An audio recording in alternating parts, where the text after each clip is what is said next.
সংগ্রামী কিশোরগঞ্জ এক সদর হোসেনপুরের সর্বস্তরের ভাই বন্ধুগণ, আমি একটা বিষয় অবগত করার জন্য মূলত আজকে সাংবাদিক ভাইদেরকে আহ্বান করেছি।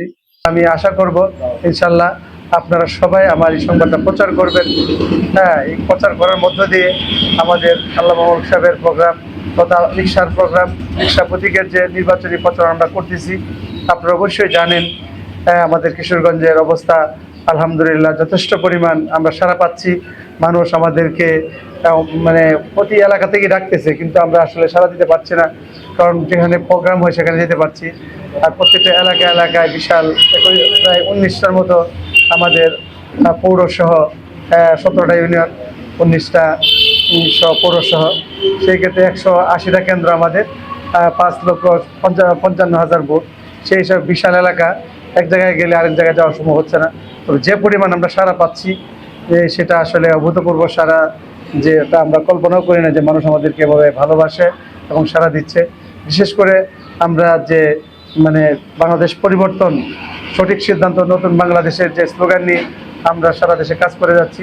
মানুষ বাংলাদেশের নিরাপদ বাংলাদেশ চায়, উন্নয়নশীল বাংলাদেশ চায়, মানুষ দুমুঠো দুবেলা ভাত খেয়ে বাঁচতে চায়, নিরাপত্তা চায়। আর এই যাদের মাধ্যমে হবে, যারা এটা করতে সক্ষম হবে, এই ধরনের প্রার্থীদেরকে খুঁজতেছে, এই ধরনের ব্যক্তিদেরকে খুঁজতেছে। এই জন্য আমরা আশাবাদী ইনশাল্লাহ আমরা কিশোরগঞ্জে একটা ব্যাপক সাড়া পড়ছে এবং আমরা বিপুল ভোটে আমরা ইনশাল্লাহ রিক্সা প্রতীক নিয়ে জয়যুক্ত হব।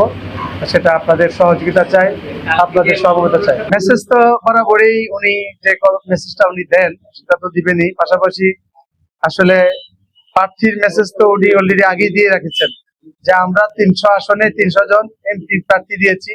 এমপি প্রার্থী নয়, মূলত আমরা 29টা আসন আমরা মূলত 11 দিনের জোট থেকে আমরা পেয়েছি। তার মধ্যে ধরেন বাকি আসনগুলোতে তারা আমাদের প্রার্থী নাই, কিন্তু উনি একটা কথা বলেছেন, যাদেরকে আমরা নমিনেশন দিয়েছি আগামী 5 বছরের জন্য ওই এলাকার আপনি আমাদের দলীয় এমপি হিসাবে আপনারা কাজ করবেন। যদিও এখানে নির্বাচিত সংসদীয় আসনে এমপি হবেন না, কিন্তু আপনারা সবাই 300 লোকেই দলীয় এমপি হিসাবে আপনারা কাজ করবেন। আগামী 5 বছর আপনাদের দায়িত্ব হবে এলাকায় মানুষের দুঃখ দুর্দশার কাছে থাকা এবং পুরো এলাকার মধ্যে কাজ করার মধ্য দিয়ে পরবর্তী 5 বছর পরের প্রস্তুতি নেওয়া। তো এই হিসাবে এই মেসেজটা উনি, আমি মনে হয়, আবারও দিবেন এবং আমাদেরকে দিয়ে রেখেছেন।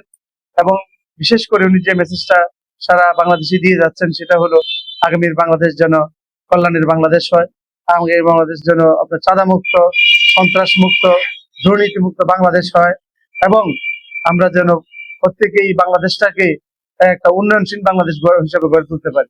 কারণ আমাদের বাংলাদেশ মানব সম্পদে ভরপুর।